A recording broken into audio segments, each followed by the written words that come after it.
मैं डॉक्टर रेणु अरोड़ा आज आपके सामने फिर से उपस्थित हूँ, कुछ नए विचार, कुछ नई भावनाएं लेकर। आज एक ऐसे मुद्दे पर बात करेंगे कि हंसना कितना ज़रूरी है, किस पर हंसना चाहिए, कैसे काम करना चाहिए। तो मन ही मन हंसने की कला जब हम सीख लेते हैं तो औरों के दिलों की जीतने की कला भी हम सीख लेते हैं। लोगों से बात बात पर लड़ने का रिवाज चल पड़ा है, बस अब सोच समझकर हमको हंसना पड़ता है। तय किया है कि जब भी हंसना, खुद पर हंसना, औरों पे दुनिया हंसती है, अपने अंदर ये गुण पैदा कीजिए। हंसना है तो खुद पर हंसना है, खुद के अलावा किसी पर हंसना नहीं, क्योंकि खुद पर हंसने के फ़ायदे बड़े हैं। किसी से झगड़ा होने का कोई खतरा नहीं रहता और दूसरे पर हंसने से हज़ार खतरे हैं और ये खतरे अक्सर जानलेवा हो जाते हैं। जब से लोगों में बात बात पर लड़ने का रिवाज चल पड़ा है, उनके साथ बड़ा सोच समझकर चलना पड़ता है, बड़ा सोच समझकर हंसना पड़ता है। क्या पता कोई कब बिदक जाए। अगर उनके बीच कभी मुझे अपने पर हंसना पड़ जाए तो मुंह पर रुमाल रख लेता हूँ कि लोगों को ये ना लगे कि भैया ये किसी और पे हंस रहा है। कई बार हम किसी इंसिडेंट में खड़े होते हैं और हमें किसी चीज़ को देखकर अन्यास ही हंसी आ जाती है। कभी वो अन्यास हंसी जो आती है वो क्यों आती है, हमें कई बार किसी की बेवकूफ़ी पर हंसी आ रही होती है, या कई बार हमें लग रहा होता है यार कैसे लोगों के बीच में आकर खड़े हो गए, इनको समझ में ही नहीं आ रहा ये कैसा काम कर रहे हैं, ये काम तो कोई बच्चा भी कर लेगा। तो मन के साइड के कोरों पर एक हंसी, एक स्माइल सी आ जाती है। और मैं कोशिश करती हूँ कई बार कि मेरी हंसी छिटक कर कहीं मेरे होठों से बाहर ना आ जाए और लोगों के लिए तमाशा ना बन जाए। अब जो वहाँ लोग जिस जगह पे आप खड़े हैं और आपको हंसी आ रही है, लोग ये समझते हैं शायद ये हमारे ऊपर हंस रही है, पर कई बार ऐसा नहीं होता। हम दूसरों पर हंस नहीं रहे होते। कई बार हमें मन ही मन जो वहाँ की व्यवस्था, वो स्थिति है, उसके ऊपर हंसी आ रही होती है और अपने ऊपर हंसी इसलिए आ रही थी यार कहाँ खड़े हैं, क्या हम इस परिस्थिति को चेंज नहीं कर सकते, क्या हम इनकी कोई सहायता नहीं कर सकते। तो कई बार मन ही मन अपने ऊपर हंसने का मन करता है, अपने ऊपर चीज़ों को बदलने का मन करता है। बैठे बिठाए तमाशा ना बन जाए, इसलिए अपनी हंसी को अपने अंदर हंसने की जो है वो आदत डालते हैं। हंसना पड़ भी जाए तो मुंह के भीतर हंसा जाए और मन ही मन हंसने की कला को अंदर ही सीखा जाए। एक जिम्मेदार पत्नी, बहू, बेटी होने के नाते हंसने की कला भी सीखना बड़ा ज़रूरी है। हंसी का माहौल अब पहले जैसा नहीं रहा।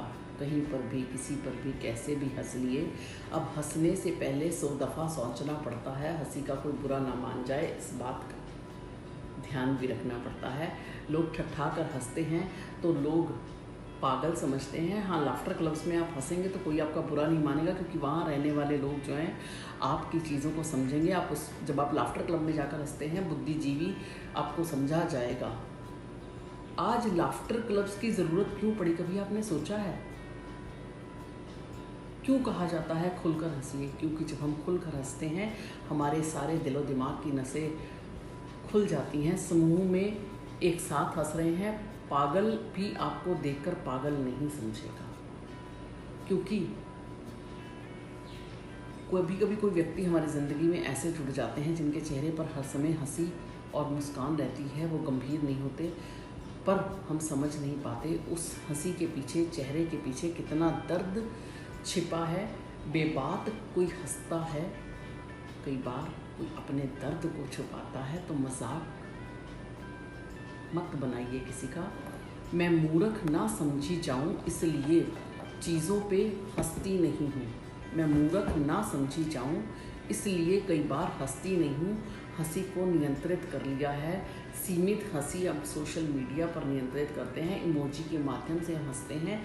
खुलकर हंसने का जो सिस्टम है वो बंद हो गया है। मैं अब अपनी हंसी बताऊं तो मन ही मन हंसने की कला सीखी है। व्हाट्सएप चुटकुलों पर यूं ही मन मुस्कुरा लेती हूँ। कोई अच्छा सा ट्विटर पर ट्वीट आ जाए तो उसको सुनकर मुस्कुरा लेती हूँ। कोई पोयम अच्छी सी बनकर आ जाए तो उसको भी पढ़कर मुस्कुरा लेती हूँ। हंसी को बचाइए मत। लोगों के साथ अगर हंसने का वक्त नहीं है तो अपने साथ हंसने की कला को सीखिए। चाहे मन ही मन मुस्कुराइए, मंद ही मंद मुस्कुराइए। बेवकूफ़ हैं वो लोग जो कहते हैं हंसी को बचा कर रखिए, क्या पता कब काम आ जाए। हंसी जब आए तब हंस लेना चाहिए, फिर चाहे आपको 2 मिनट के लिए महफिल छोड़ कर क्यों ना जानी पड़े। रोने के लिए बहाने हज़ारों मिलेंगे, रोने के लिए बहाने हज़ारों मिलेंगे। रोने के लिए दुनिया आपको लाख रुलाएगी, पर जो आपको आपकी हंसी के साथ स्वीकार कर ले, आपके दुख में भी आपको हंसा दे, ऐसे दोस्तों को ज़िंदगी से दूर कभी मत करना। खुद पर उतना हंसिए जितना आपका शरीर, आत्मा और स्वभाव झेल पाए। मन ही मन हंसने का प्रयास कीजिए, औरों को हंसाइए, खुद हंसिए, अपने आप पर हंसिए। जब आप मन ही मन हंसने की आदत डाल लेंगे तो आपको इस कला में पारंगत होने से आप जब चाहेंगे तब हंस लेंगे, किसी को पता भी नहीं लगेगा और आप अपने स्वास्थ्य को भी ठीक रख लेंगे।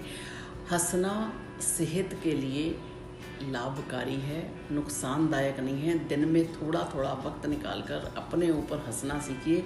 हंसने की तमन्ना भी पूरी हो जाती है और दूसरे किसी को बुरा भी नहीं बनता, झगड़े और किसी के नाराज़ होने का अंदेशा भी नहीं रहता। तो अब मुझे बताइए कि आप अगली बार कब मन ही मन मुस्कुरा रहे हैं, कब मन ही मन हंस रहे हैं। तो अपने इन्हीं शब्दों के साथ वाणी को विराम दूंगी। मन ही मन हंसने की कला सीखिए, औरों को सिखाइए और खुद भी पारंगत होइए। ठेके लगने के लगाकर जब हंसने का मौका मिले तो उस मौके को जाने मत दीजिए। मैं ट्विटर, इंस्टाग्राम, यूट्यूब पर हूँ, आप मुझे फॉलो कर सकते हैं। मेरा चैनल सब्सक्राइब नहीं किया तो इसे सब्सक्राइब कर लीजिए और अगर वीडियो पसंद आई तो इसे अन्य लोगों के साथ शेयर करना ना भूलिए। मोटिवेशनल थॉट्स पढ़ने के लिए drrenu.in पर जाकर सब्सक्राइब कर लीजिए। धन्यवाद।